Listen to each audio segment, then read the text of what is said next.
The blizzard of '96 is giving Charleston a 1-2 punch. Mess. Tired. Hard work, isn't it? Yeah.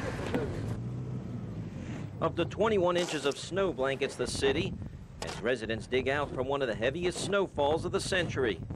That's about 15 inches right there on that car. We're just here cleaning it up a little bit, trying to help our neighbors. Good time for sleigh riding.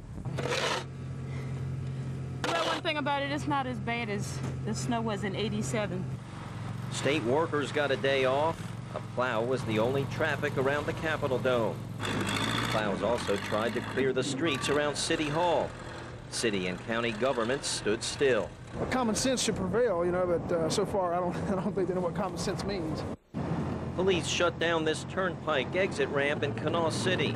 2 tractor trailers collided, blocking a lane. It's been really quiet until this happened right here. We thought we was going to skate, but we didn't.